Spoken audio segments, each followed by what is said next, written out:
Lascia che io pianga, mia cruda sorte, e che sospiri la libertà. Antichrist.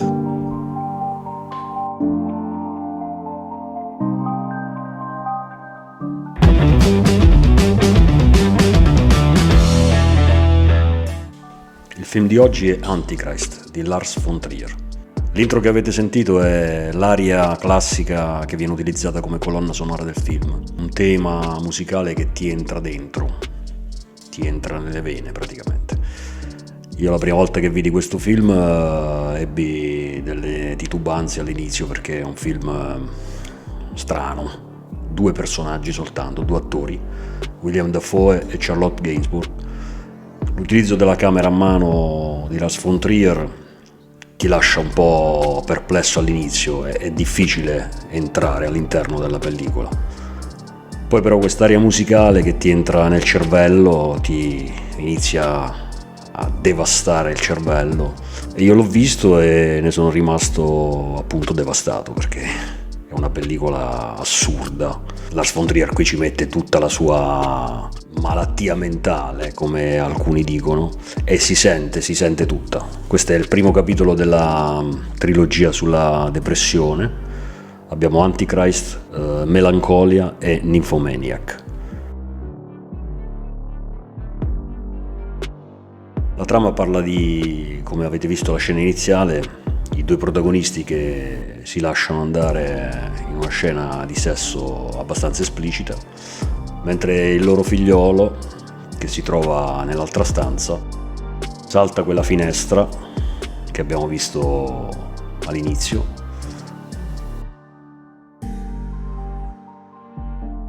in quell'intro in bianco e nero, che è una sequenza a rallentatore che penso sia da antologia del cinema. Si butta giù dalla finestra e da lì si sprofonda in una situazione di lutto da parte dei 2 coniugi. La mamma e moglie prima viene portata in un ospedale, poi però il marito decide di curarla con metodi individuali, per cui la porta in una casa di campagna nel bosco chiamato Eden. Il film è pieno di allegorie e di simbolismi perché l'Eden appunto dovrebbe essere il paradiso, ma in questo film diventa l'inferno. Allegorie e simbolismi che li ritroviamo anche nei 3 mendicanti, il cervo, la volpe e il corvo. Parabola che poi viene ripresa più volte all'interno del film, quando la donna dice: all'arrivo dei 3 mendicanti qualcuno dovrà morire. I 2 arrivano in questa casetta nel bosco, dove lei dapprima aveva passato un periodo insieme al figlio e dove aveva fatto delle ricerche e degli studi. Infatti poi si vedranno nella soffitta, ci saranno dei ritrovamenti da parte di lui, libri esoterici, demoniaci, che riprendono qualcosa di oscuro. Le scene a rallentatore, soprattutto nel bosco col verde, ricordano molto il cineasta russo Tarkovsky, tant'è vero che poi alla fine dei titoli di coda Lars von Trier mette a punto che questo film è dedicato proprio a Andrei Tarkovsky. La depressione e la malattia mentale si sente, si avverte tutta all'interno di questa pellicola. Lars von Trier la riversa dentro il film e arriva allo spettatore in maniera devastante. È un pugno nello stomaco, è qualcosa di veramente pazzesco. Nella seconda parte del film si scopriranno delle cose che ovviamente non sto qui a dire, ma vi esorto a andarle a scoprire da voi, che forse ribaltano la situazione in un certo qual modo. A un certo punto viene detta questa frase: la natura è la chiesa di Satana, e questo mi lascia dapprima perplesso, però poi ragionandoci su, se stiamo parlando di una forte depressione mentale, quello che dovrebbe essere la natura, cioè il luogo all'uomo più favorevole, più semplice, più naturale, ecco appunto, diventa la chiesa di Satana, quindi diventa qualcosa di contrastante, di demoniaco, di cattivo, di oscuro. Ma in effetti non è così, non dovrebbe essere così in una mente, diciamo tra virgolette, normale, no?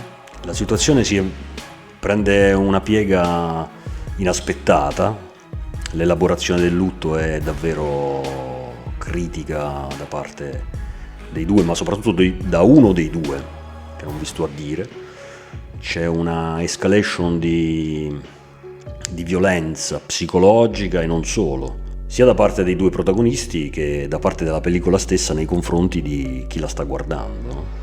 Quindi non mi resta che consigliarvi la visione di questo film. È il secondo film di Lars von Trier che vado a, diciamo, in punta di piedi a recensire, perché non ho ovviamente le competenze per poter dare giudizi su una pellicola o su un regista di un calibro così alto, e quindi per me è stata poi una botta secca, tant'è vero che ne sto qui a parlare. Ho deciso forse di metter su un canale di recensioni proprio per parlare dei suoi film in primis.